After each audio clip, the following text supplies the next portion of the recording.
जय श्री सद्गुरु देवाय नमः। जय श्री गणपति देवाय नमः। ओम नमः शिवाय। रुद्र संहिता पार्वती खंड 43वां अध्याय। ब्रह्मा जी बोले, हे नारद जी, उस समय मैंने ही तुमको तथा विष्णु जी शंकर जी के पास भेजा था। वहां जाकर तुमने तथा विष्णु जी ने सदाशिव की बहुत प्रशंसा की तथा स्तुति की। अंतर्यामी शिव जी ने प्रसन्न होकर उन्हें अपने सुंदर तथा दिव्य रूप के दर्शन दिए। तब प्रसन्न होकर आप मैना के पास भागते हुए आए।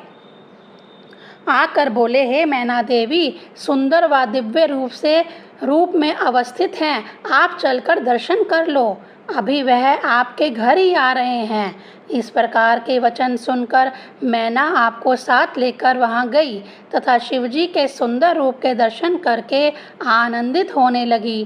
करोड़ों सूर्य के समान आलोकित समस्त शरीर में सुंदर वस्त्र धारण किए हुए, मुख से मंद मंद मुस्कुराते हुए गौर वर्ण वाले शिव सुंदर वृषभ के ऊपर सवार हुए आ रहे हैं। विशाल मस्तक पर चंद्रमा की कला सुशोभित है। विष्णु आदि आप में पूर्णतः स्वतंत्र ईश्वर हैं।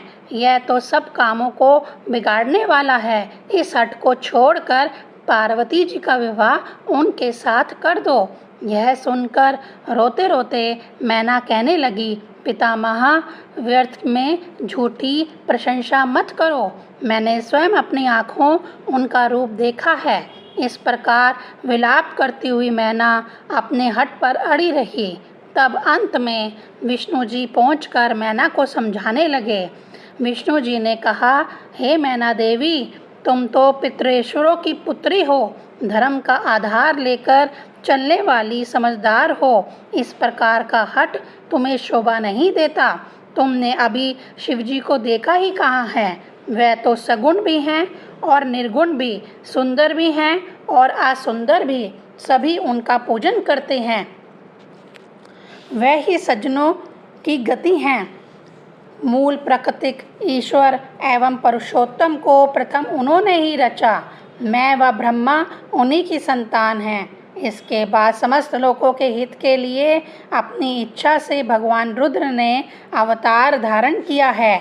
उन्हें अपने विवाह से क्या प्रयोजन? वह तो केवल पार्वती के तप का फल देने के लिए तेरे द्वार पर पधारे हैं। अतः अब अज्ञानमय इस दुख को त्याग कर शिव का भजन करो, जिससे तुम्हें परम आनंद की प्राप्ति होगी। ब्रह्मा जी बोले, हे नारद जी, विष्णु जी के इस प्रकार समझाने पर मैना कुछ स्वस्थ हुई और कहने लगी, हे विष्णु जी, अपनी कन्या पार्वती का विवाह मैं तभी शिव जी के साथ करूंगी जब वह अपने असली रूप धारण करके आएंगे, अन्यथा नहीं।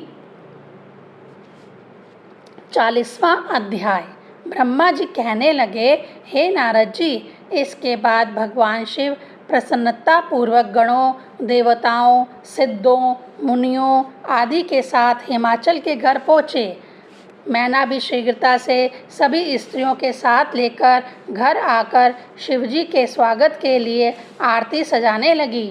आरती सजाकर सब स्त्रियों के साथ द्वार पर उपस्थित हुई। वर के रूप में द्वार पर उपस्थित शंकर जी की क्रांति करोड़ों कामदेव के समान थी।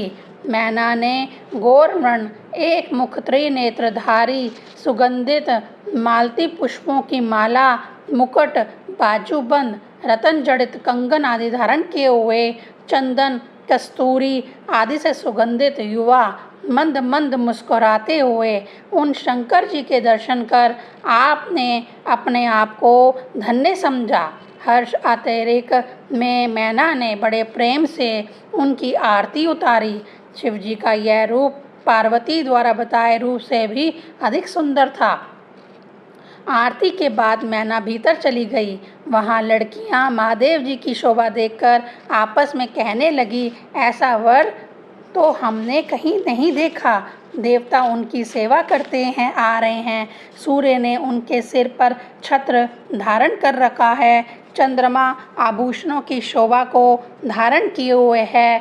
गंगा यमुना चवर ढुला रही हैं। अणिमा आदि 8 सिद्धियां सामने नाच रही हैं। शिव जी के पीछे सुंदर एवं अनेकों रूप धारण करने वाले गण, सिद्ध, मुनि, देवता जय जयकार करते आ रहे हैं। विश्वासु तथा अप्सराएं आगे आगे गा रही हैं। शिव जी के इस रूप को देखा मैना क्षण भर तो स्तब्ध रह गई, फिर पार्वती जी के भाग्य की सराहना करने लगी। हे पुत्री, तुम धन्य हो, तुम्हारे तप के प्रताप से सदाशिव आज हमारे यहाँ पधारे हैं। हे देव, मुझे क्षमा करें, मैं अज्ञानवश आपकी निंदा कर बैठी। शिव जी के दर्शनों के लिए नगर की सभी स्त्रियां बाहर निकल आईं। चक्की पीसने वाली चक्की छोड़कर चली आई, पति की सेवा करने में रत पति को छोड़कर चली आई, को दूध पीते बच्चे को छोड़कर चली आई, कोई बछड़ा बांधना ही भूल गई। शिव जी के दर्शन की उत्सुक सब अपने कामों को छोड़कर भागती चली आईं। सदाशिव के दर्शनों से मोहित हुई एक दूसरे से कहने लगी, हे सखी, आज हिमाचलपुर में रहने वाले नर नारियों को अपने नेत्रों व जन्म का फल प्राप्त हो गया है। हे पार्वती जी, तुम्हारा भाग्य धन्य है, तुम्हारा तप भी धन्य है। समस्त जगत के स्वामी तुम्हारे पति बन रहे हैं। इस प्रकार प्रशंसा करती हुई सब स्त्रियां शिवजी पर पुष्पों की वर्षा करके चंदन आदि से पूजन करने लगी। पार्वती जी धन्य हैं जिन्हें ऐसा पति प्राप्त हुआ है। हे नारद जी, हिमाचल के घर सर्वत्र आनंद छाया था, उत्सव हो रहे थे। तदनंतर बरातियों के रहने का प्रबंध किया गया। हिमाचल अपने घर पहुँचे।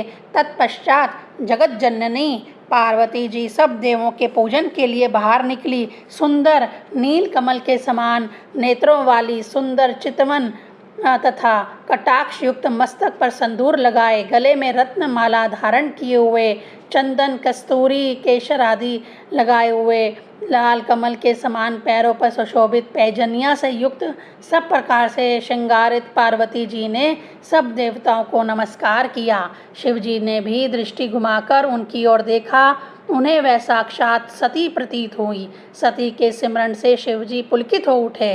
पार्वती जी सब देवों का पूजन करके ब्राह्मण स्त्रियों के साथ घर लौट आई। ओम नमः शिवाय।